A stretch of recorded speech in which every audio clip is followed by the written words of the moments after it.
If you follow this, I guarantee you leave the educational system having soaked as much out of it. Regardless if you have poor teachers or what's going on, you are going to be ready and you're going to be a productive member of society. If you want to be successful after you graduate college, you must strive to perfect these 6 skills on a daily basis. The majority of the employers said it was difficult finding qualified candidates. Say schools are not properly preparing students for the jobs. Gen Z is totally different from the millennials, which requires a different type of teaching approach. They're not providing the proper learning environment conducive for Gen Z. You know, Gen Z, they're highly technical. They always have a phone in their hand. Their attention span is real short. So when you're getting your brain soaked in an hour-long lecture, that does nothing. It is on you to augment the education needed. And let me tell you what that means. Let's look right here.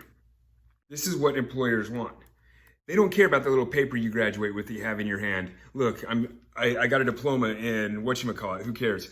With it. Sociological systems are not changing and technology is changing fast. People are not adapting. People, when they graduating with jobs that can be accomplished by artificial intelligence. Robots are taking their jobs. But if you want to stay at advance, the things that these robots can't do are things like critical thinking and interpersonal skills. And that's why I'm teaching some effective ways to apply critical thinking.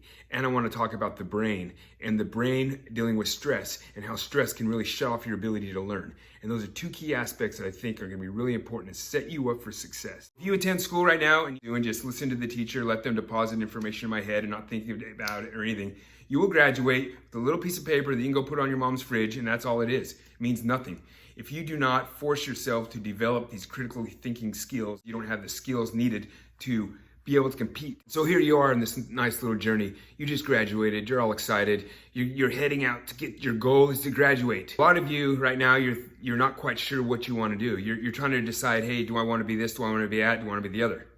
But at least what you can do is focus all your energy, your why and your motivation to obtain these skills.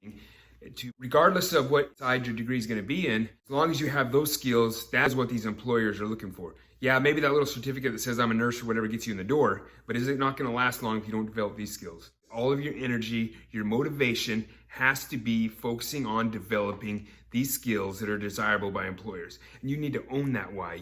Because you know what, do you understand what happens when you have a strong motivation, a why? You know, things are going to hit you in the face hard in this life. You can't get away from it. We're going to get knocked down all the time. Life's going to hit us hard. And on the way by, it's going to kick dirt in our face and laugh. You have to overcome it. We can't get past it. And the way you overcome that is if you have this why and a strong desire. And your strongest desire and motivation is, I need to have these skills. I need to develop critical thinking skills, effective communication.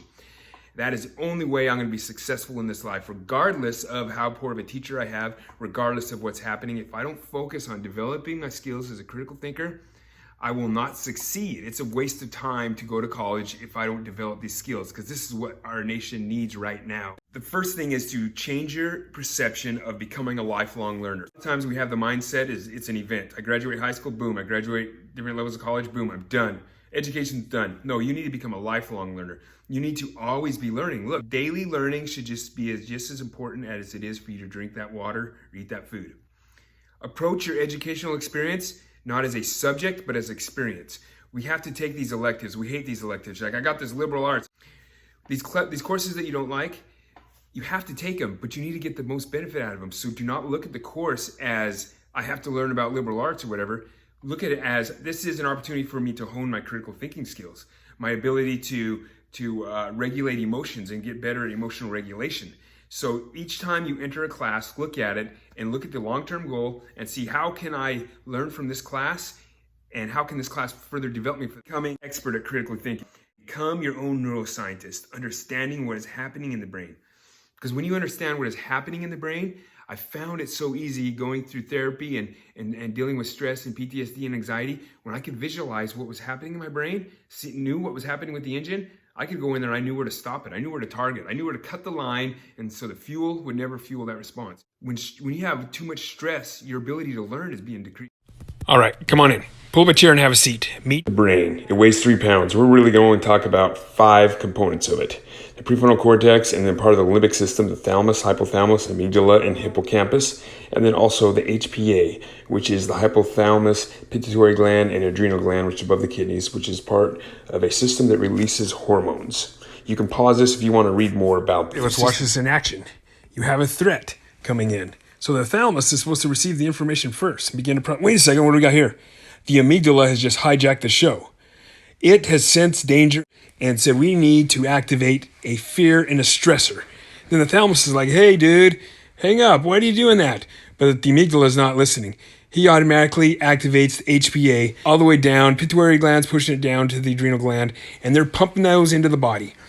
And then, meanwhile, the thalamus is trying to do its job. The thalamus, as a good dispatcher, is trying to figure out where's he going to send all this stimuli so it can be processed, while he's trying to figure out why the heck the amygdala has messed up the system again. The prefrontal cortex is starting to receive some information and trying to analyze it, but is getting confused because all of those neurotransmitters and hormones clouding his judgment. Now, the hypothalamus has been working as part of the HPA team, is now looking ahead. Once we can get the amygdala back under control, he's going to determine what he needs to do next to keep the body under its state of normalcy. Meanwhile, in comes the hippocampus. He's down there in the library full of history books, reading through the books and comparing previous historical situations to what is happening now. And he's yelling up to the prefrontal cortex, hey, yo, according to how we reacted last time, and since we are Republican, pro-gun, this is how we have to react. Also, I'm scared of bees. And at the same time, the hippocampus is talking to the amygdala, stating, hey, so what memories should we store? What is making this guy really scared? Let's store those memories. Let's store those senses so we can scare him in the future. Hippocampus and amygdala are working together to figure out what are going to be the new long-term memories associated with this experience that are stored. Meanwhile, what is happening in the rest of your body, the endocrine system, HPA, is then pushing hormones and neurotransmitters throughout the body, causing the pupils to dilate. Your mouth is getting dry. Your heart rate is increasing. Your breathing becomes rapid and shallow. Your digestive system is unable to properly digest because who needs to digest food while you're in the middle of a fight? There on top of the kidneys are the adrenal glands that are being forced to release cortisol. Additionally, the muscular system begins to tense and get ready for any type of fight. And this is what happens with the stress response. Once the threat is gone, the parasympathetic nervous system comes in and starts doing the opposite, reversing the cycle, calming things down. So whenever a response like this occurs, did you know you have the ability to stop it, to stop the amygdala and slow him down? Doing daily mindfulness and meditation can prepare your mind and grow the prefrontal cortex. It can calm our body down, and I'll show you the technique. So let's say you see something out there that you don't like, whether it's a politician, whether it's spiders, something out there that is causing your stress level to rise. There are a lot of different things that can cause stress. Mindfulness is where you focus and put your mind and energies focusing on one variable, one thing. Research has shown you do 5 minutes of mindfulness for over a month every day, the prefrontal cortex will grow and the amygdala will shrink. The amygdala will not have as strong of a capability to cause the stress response. Mindfulness was hard for me in the beginning because I thought I had to have an app. And every time I felt I needed to do it, I didn't have my phone or anything with me. But I found you really don't need anything. All you need to do is find a spot, focus on. I look at a tree and I just start counting every leaf on this tree. I focus on that. Focusing your mind on one aspect. All I'm focusing my mind on right now is the feeling of this cat's fur. The sensation of the fur.